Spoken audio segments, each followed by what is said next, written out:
Natalie was granted a protection order against Schwartz. A mere 6 days later, she was reported missing.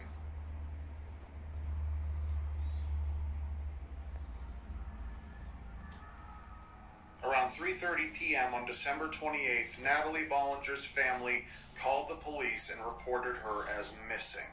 She had last been seen leaving her parents' house, and then, for 26 hours, she was off the grid. The police had no leads and no concrete idea of where she'd gone or could be, and demanded that anyone who had heard from her contact them. Unsurprisingly, Facebook blew up with activity upon finding out Natalie hadn't been seen or heard from in over a day. Many referred back to her posts about Sean Schwartz and readily accused him of being responsible for whatever had occurred to her. Ironically, the public did not even know about the text messages between Natalie and her boyfriend, Tim Beeson.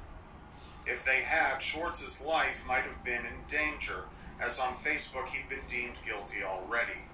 In the exchange with Beeson, Natalie regularly voiced her worry about Schwartz's proximity to her and the lengths at which he seemingly went just to be nearer to her. 10 days before going missing, Natalie texted Beeson saying, "Sean walked to 120th and I-25. He said 100 plus blocks. That's literally 3 minutes from my house. I'm so scared." The threat Schwartz posed was so palpable that Beeson often referred to the fact that he had a loaded gun, to which Natalie responded that she did as well. Beeson had also kindly and repeatedly offered to protect her via him coming to her and letting her know his door was always open for her. In fact, the day Natalie went missing, she had been texting Beeson, and it appeared they were due to spend time together.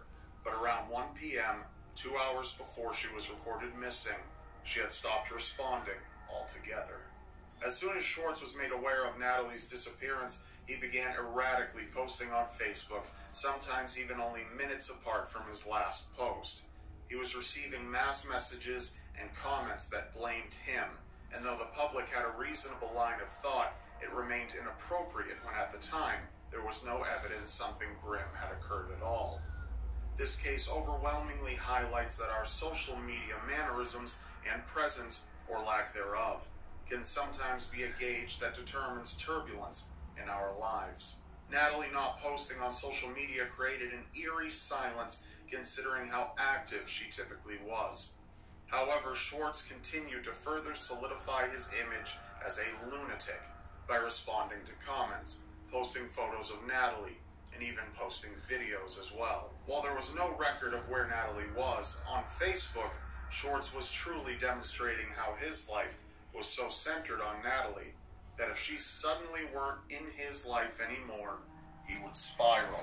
He adamantly continued to defend himself and insisted people shift their focus from him and onto finding Natalie instead. He went live on Facebook, clearly in distress, speaking slowly, detailing his struggle with mental health, his Asperger's diagnosis, and the money he received monthly. Understandably, the way he was being treated on social media was affecting his mental state, and perhaps the public was also slowly being shown a different side to the story. While prior accounts, such as Natalie's, about Schwartz painted a very threatening image, the video footage of Schwartz shows a shy, quiet man who stumbled on his words. Under the live stream, he commented saying, "Go find Natalie. Stop picking on me. Stop blaming me and go find her. I spent a lot of time at the cop shop today trying to help. Cops scratched me off their list, so stop being an asshole and help find her." Natalie Bollinger deserved much better family.